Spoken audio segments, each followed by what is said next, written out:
ꯑꯍꯥꯟꯕꯃꯛꯇꯗ ꯃꯤꯔꯦꯜꯒꯤ ꯃꯤꯡꯁꯦꯜ YouTube channel ꯑꯁꯤꯒꯤ ꯃꯥꯏꯀꯩꯗꯒꯤ ꯃꯌꯥꯝꯕꯨ ꯅꯤꯡꯊꯧꯖꯝ ꯕꯤꯀꯥꯁꯁꯤꯡꯅ ꯏꯀꯣꯛꯅꯣꯅ ꯇꯔꯥꯝꯅ ꯑꯣꯛꯆꯔꯤ꯫ ꯃꯌꯥꯝꯒꯤ ꯃꯐꯝꯗ ꯈꯨꯗꯣꯜ ꯇꯝꯖꯈ꯭ꯔꯕ ꯆꯤꯡꯌꯥꯒꯤ ꯃꯣꯡꯁꯣꯡꯗꯨꯗ ꯍꯥꯏꯔꯤꯕ ꯋꯥꯔꯤ ꯑꯁꯤꯒꯤ 7ꯁꯨꯕ ꯁꯔꯨꯛ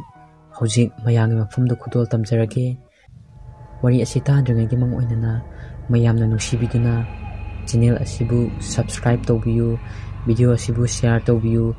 ꯑꯃꯁꯨꯡ ꯑꯗꯣꯝꯒꯤ ꯃꯣꯠ ꯀꯃꯦꯟ ꯕꯣꯛꯁꯇ ꯐꯣꯡꯗꯣꯛꯄꯤꯔꯝꯃꯨ꯫ ꯋꯥꯔꯤ ꯑꯁꯤ ꯍꯧꯖꯤꯛ ꯃꯌꯥꯝ ꯄꯨꯟꯅ ꯇꯥꯃꯤꯟꯅꯔꯁꯤ꯫ ꯁꯥꯃꯨꯁꯨ ꯃꯥꯏꯕ ꯑꯗꯨꯒꯤ ꯃꯅꯥꯛꯇ ꯐꯝꯂꯤ꯫ ꯃꯥꯏꯕ ꯁꯝꯖꯥꯏꯅ, "ꯅꯨꯄꯥ ꯃꯆꯥ, ꯅꯃꯤꯠꯇꯨ ꯎꯏꯁꯜꯂꯨ꯫ ꯄꯨꯖꯥ ꯑꯁꯦ ꯂꯣꯏꯁꯤꯜꯂꯛꯄ ꯃꯇꯝꯗ ꯃꯤꯠ ꯄꯥꯡꯊꯣꯔꯛꯄ ꯌꯥꯗꯦ." ꯁꯥꯃꯨ ꯃꯃꯤꯠ ꯎꯏꯁꯟꯗꯨꯅ ꯂꯩꯈ꯭ꯔꯦ꯫ ꯑꯃꯔꯣꯝꯗꯅ ꯔꯣꯍꯤꯠ ꯑꯃꯁꯨꯡ ꯖꯦꯀꯤꯒꯤ ꯃꯃꯥ ꯃꯄꯥꯅ ꯃꯝꯁꯤꯜꯂꯛꯂꯕ ꯃꯇꯝꯁꯤ ꯐꯥꯎꯕ ꯃꯥꯏꯕ ꯁꯝꯖꯥꯏ ꯂꯥꯛꯀꯅꯤ ꯅꯤꯡꯗꯨꯅ ꯂꯥꯛꯄ ꯉꯥꯏꯔꯤ꯫ ꯂꯥꯏ ꯈꯣꯏꯔꯝꯕꯗ ꯆꯪꯒꯗꯧꯕ ꯄꯣꯠ ꯆꯩ ꯄꯨꯝꯅꯃꯛ ꯁꯤꯜ ꯂꯥꯡꯗꯨꯅ ꯊꯝꯂꯤ꯫ ꯃꯄꯥꯅ, "ꯃꯃꯥ, ꯄꯨꯡꯁꯨ ꯊꯦꯡꯖꯤꯜꯂꯛꯂꯦ꯫ ꯑꯩꯕꯨ ꯃꯥꯃꯗꯨꯕꯨ ꯂꯧꯔꯨꯕꯅ ꯐꯗꯣꯏꯖꯥꯠꯂꯥ?" ꯃꯃꯥꯅ, "ꯑꯁ ꯉꯥꯏꯈꯣꯁꯦ, ꯄꯨꯡꯁꯨ ꯉꯜꯂꯤ, 5 ꯇꯥꯗ꯭ꯔꯤ, ꯉꯥꯏꯍꯥꯛ ꯉꯥꯏꯈꯤꯁꯦ." ꯃꯃꯥꯅ ꯑꯃꯨꯛ, "ꯏꯍꯦ, ꯑꯩꯗꯤ ꯏꯀꯥꯎ ꯀꯥꯎꯏꯗꯅ, ꯂꯥꯒ ꯑꯃꯇ ꯀꯛꯍꯧꯗ꯭ꯔꯦꯅꯦ ꯇꯧꯔꯤꯁꯦ." ꯃꯄꯥꯅ, "ꯂꯥꯗꯨꯗꯤ ꯑꯋꯥꯡ ꯊꯪꯕ ꯆꯨꯊꯦꯛ ꯑꯗꯨꯗ ꯍꯧꯕ ꯂꯐꯨ ꯑꯗꯨꯗꯒꯤ ꯍꯦꯛ ꯀꯛꯂꯨꯔꯣꯗꯅ." "ꯌꯥꯏꯃ, ꯃꯝꯗ꯭ꯔꯤꯉꯩꯁꯤꯗ ꯅꯪ ꯈꯔ ꯆꯠꯂꯨꯔꯣ." ꯔꯣꯍꯤꯠꯇꯣ ꯐꯨꯛ ꯍꯧꯒꯠꯇꯨꯅ ꯄ꯭ꯔꯞ ꯄ꯭ꯔꯞ ꯊꯣꯛꯏ꯫ ꯊꯣꯡꯖꯤꯡ ꯀꯥꯟꯊꯣꯔꯛꯄꯒ ꯃꯇꯝꯗꯨꯗ ꯃꯁꯥꯗꯣ ꯀꯔꯤꯅꯣ ꯈꯪꯖꯗꯅ ꯊꯣꯡꯖꯤꯟꯗ ꯂꯦꯞꯇꯨꯅ ꯂꯩꯔꯝꯕꯗꯨꯗ ꯉꯛꯆꯩ꯫ ꯃꯃꯥꯅ, "ꯏꯍꯦ, ꯌꯥꯏꯃ, ꯊꯥꯡ ꯁꯨꯔꯤꯁꯦ ꯄꯨꯈꯣꯅꯦ ꯅꯪꯕꯣ." ꯔꯣꯍꯤꯠꯇꯣ ꯉꯥꯏꯍꯥꯛꯇꯪ ꯃꯃꯥꯗ ꯌꯦꯡꯗꯨꯅ ꯂꯩ, ꯑꯗꯨꯒ ꯃꯊꯟꯗ ꯑꯃꯨꯛ ꯈꯪꯕꯗꯧꯅ ꯇꯧꯏ꯫ ꯃꯥꯒꯤ ꯃꯇꯧꯗꯣ ꯃꯅꯥꯎꯅꯨꯄꯥ ꯖꯦꯀꯤꯅꯗꯤ ꯎꯔꯤ꯫ "ꯖꯦꯀꯤ, ꯇꯌꯥꯏ, ꯑꯩꯒ ꯂꯥꯗꯣ ꯀꯥꯞꯃꯤꯟꯅꯔꯨꯔꯁꯦ." ꯔꯣꯍꯤꯠꯅ,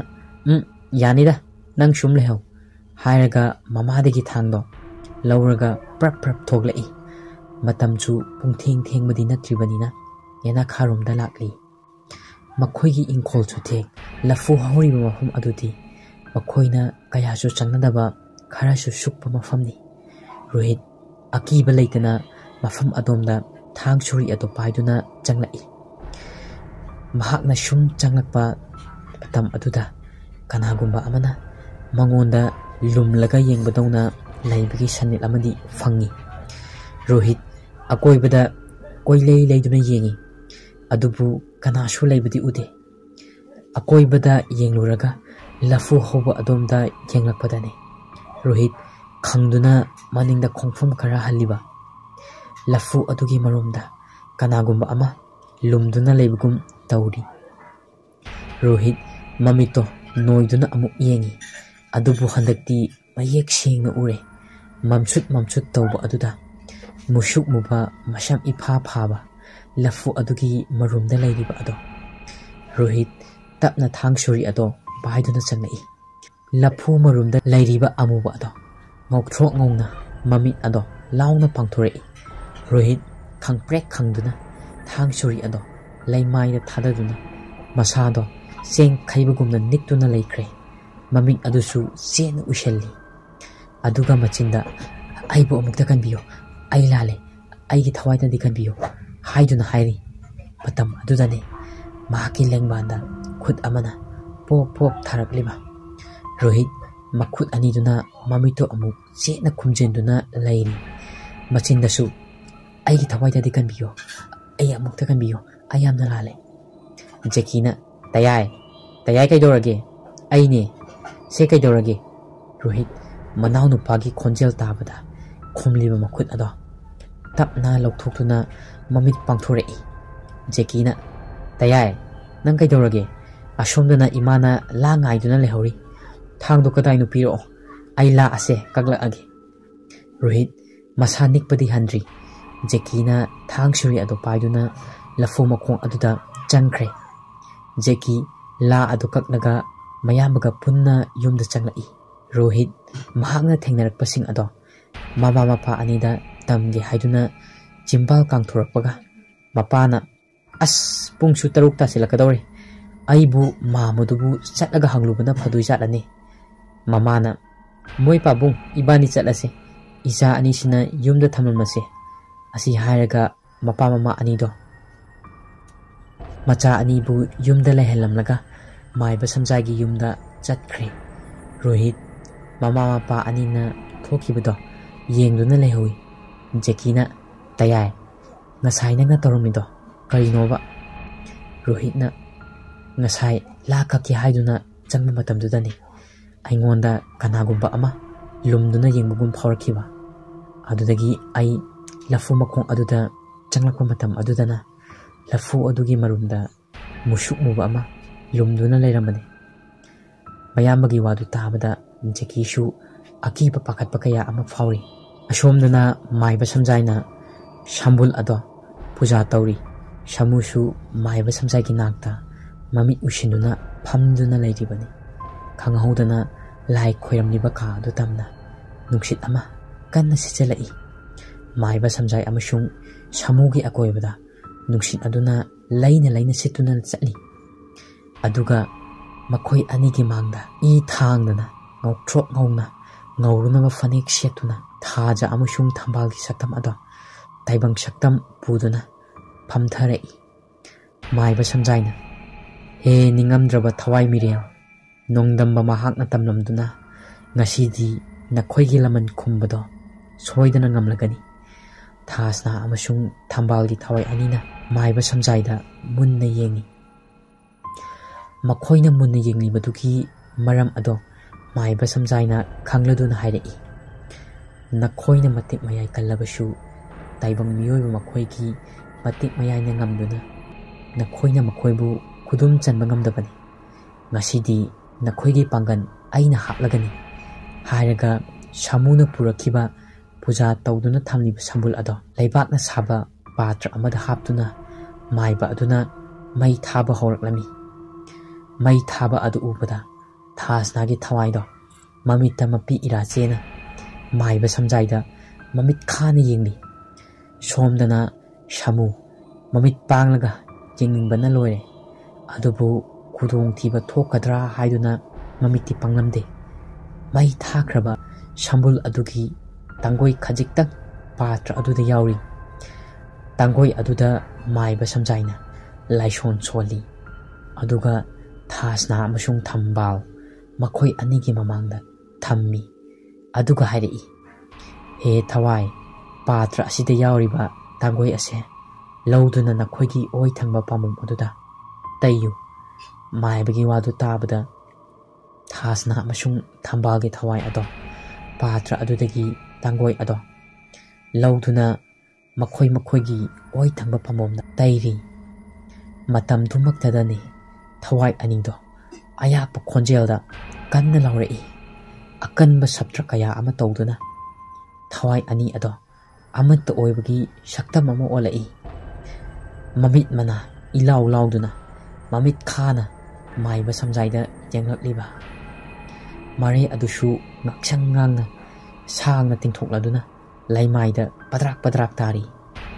ꯃꯁꯝ ꯃꯅꯥ ꯏꯐꯥ ꯐꯥꯅ ꯂꯩꯃꯥꯏꯗ ꯁꯣꯔꯣ ꯁꯣꯔꯣ ꯆꯦꯜꯂꯤ꯫ ꯁꯛꯇꯝ ꯑꯗꯨ ꯎꯕꯗ ꯃꯥꯏꯕ ꯁꯝꯖꯥꯏ ꯐꯝꯂꯝꯕꯗꯒꯤ ꯂꯣꯡꯅ ꯂꯩꯃꯥꯏꯗ ꯍꯥꯏꯊꯔꯛꯈꯤꯕ꯫ ꯃꯁꯥ ꯊꯛ ꯊꯛ ꯅꯤꯛꯇꯨꯅ ꯂꯥꯏꯁꯣꯟ ꯁꯣꯜꯂꯤ꯫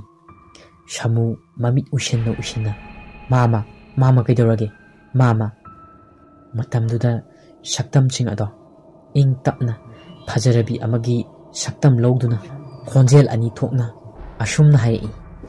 ꯍꯦ ꯃꯥꯏꯕ, ꯑꯩꯈꯣꯏꯅ ꯅꯉꯣꯟꯗ ꯀꯔꯤꯁꯨ ꯇꯧꯔꯣꯏ꯫ ꯅꯈꯣꯏ ꯑꯅꯤꯅ ꯇꯦꯡꯕꯥꯡꯕꯤꯗꯨꯅ ꯃꯇꯝ ꯀꯨꯏꯅꯗꯒꯤ ꯂꯃꯟ ꯈꯨꯝꯅꯤꯡꯕꯒꯤ ꯃꯩꯆꯥꯛ ꯑꯁꯦ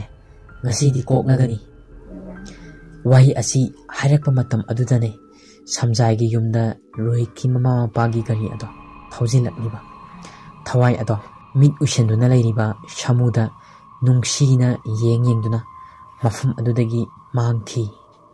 ꯁꯝꯖꯥꯏꯅ ꯅꯨꯄꯥ ꯃꯆꯥ ꯃꯤꯠ ꯄꯥꯡꯊꯣꯛꯂꯣ ꯄꯥꯡꯊꯣꯛꯂꯣ꯫ ꯁꯥꯃꯨ ꯃꯃꯤꯠ ꯄꯥꯡꯊꯣꯛꯇꯨꯅ ꯂꯣꯡꯅ ꯇꯥꯔꯤꯕ ꯃꯥꯏꯕ ꯁꯝꯖꯥꯏꯕꯨ ꯆꯤꯡꯈꯠꯄꯤ꯫ ꯃꯥꯏꯕ ꯁꯝꯖꯥꯏꯅ ꯅꯨꯄꯥ ꯃꯆꯥ, ꯍꯧꯖꯤꯛꯇꯤ ꯊꯧꯔꯝ ꯄꯨꯝꯅꯃꯛ ꯂꯣꯏꯔꯦ, ꯅꯪꯁꯨ ꯌꯨꯝꯗ ꯍꯜꯂꯣ꯫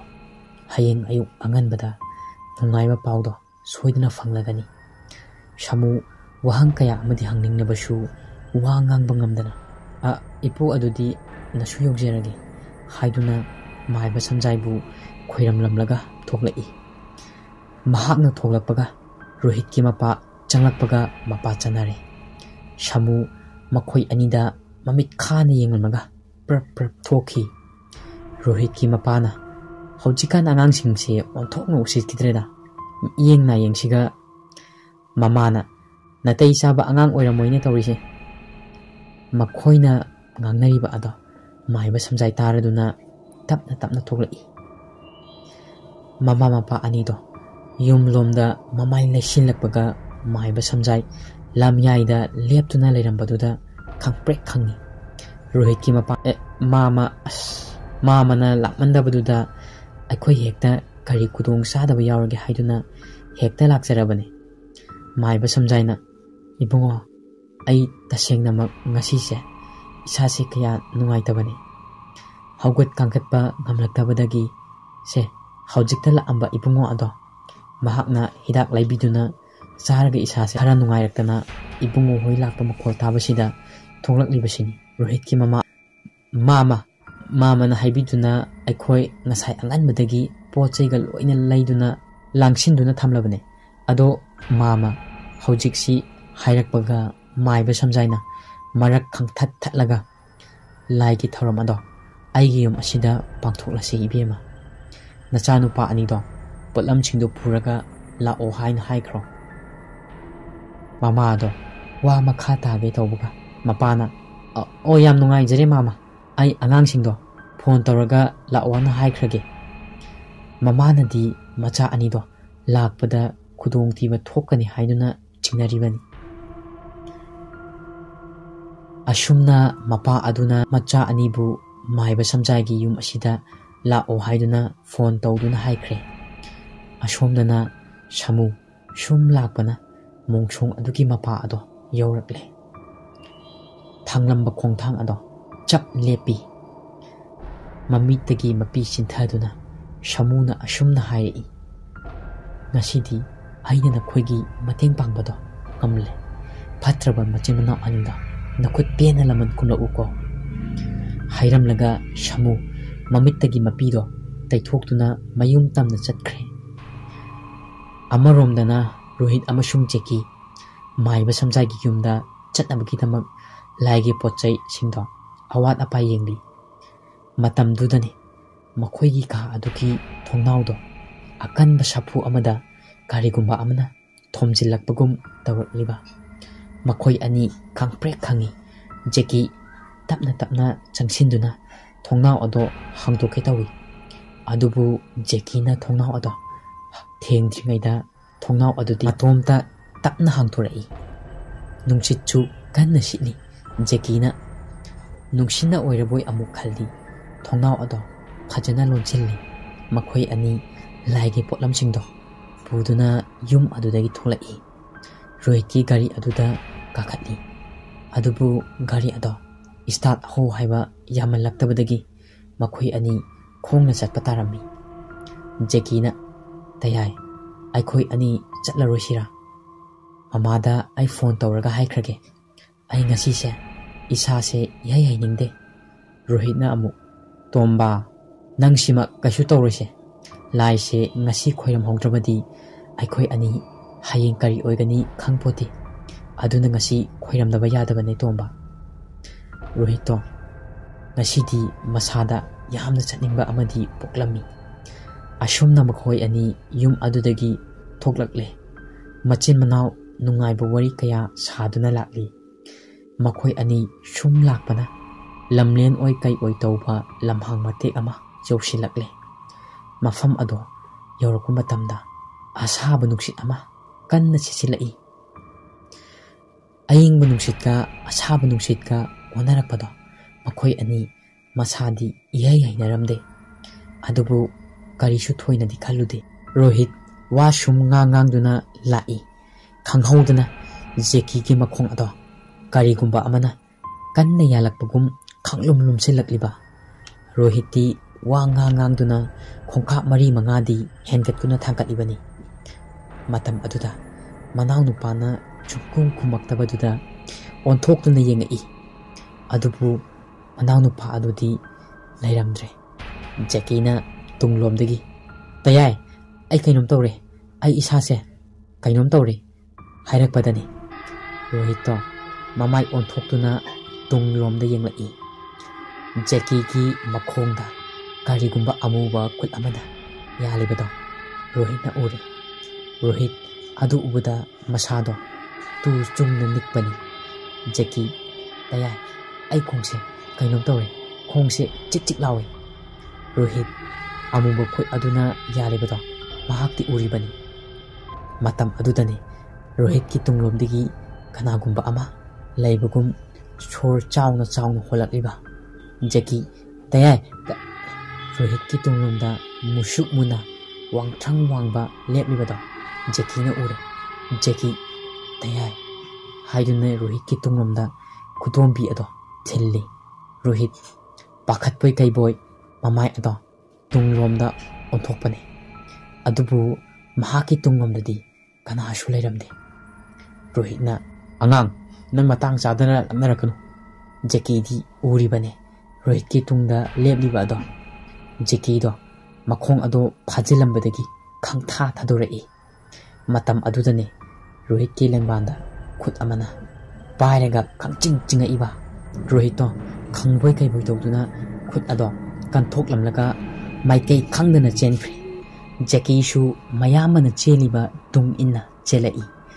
अमंबा मरक अदुदा मफम खंगदना खरा चलकलगा जेकी दो वारे हाइदुना मखुत्तुना खुउदा नमदुना शोर मपी होली अशोमदना मखोयगी ममा पाना मचा लाकपा ngairibani फोन तौरबसु पाइखलकते लंबीद गाड़ी थरोकलंगनी खंदुना ngairibani रोहित तुंग हन्ना हन्ना अमंबा मरक अदुदा येंगदुना चेलकपनी ममांगदा लैबा गाड़ीगुंबा अमदा येसिन्दुना लोंगा ताई रोहित मैहाक्ति तरंग चली अशोमदना जेकी मखु अदु नमदुना शोर चाउना चाउना होली महाकना शोर चाउना होनबदो नत्तबा कनागुंबा मशु महाकी नाकंदा शोर चाउना होलई जेकी शोर होनबा खंगलेम लेपी महाकी नाकंदी खोंजेल अदुसु चप लेपी रोहित ममाई तपना नाकल अदोमदा लैथोरई महाकना उरे अदुदी मुसुक मुबा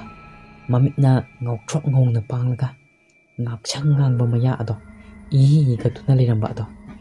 adu ubada jeki khangpe khangni talak adudani mahaki tumlomdagi mayam roi ki khonjela tomba hayuna ko iba jeki mayam bo oira winingduna mamai ado laithurapan thasnagi saktamda mari sangna tingtoktuna makhut aduna jeki ngaksamda metuna thangkalai जेकी मखों पिद्रिंग पिद्रिंग काउदुना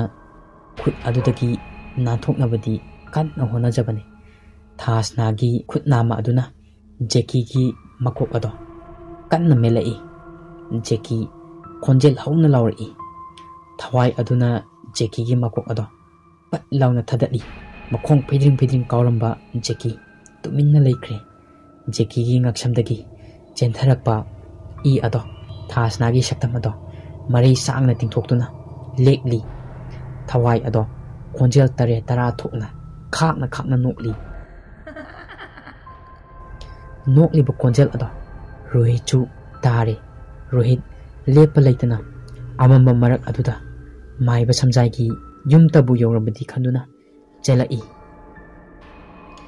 worry असिगी मापन सुब सरुक मतंग असिदा लोइजरे मथंग 10 सरुक मयाम पुन्ना गाइमिनसी worry असी पाथोक्सब मतमदा सोइकिबा ngamkiba kaya yarawsu mayamna ngakpiyu asigi iroinana mayamna nungsibiduna channel asibu subscribe tobiyu share tobiyu amashung adongi mod comment box da phongthokpiramu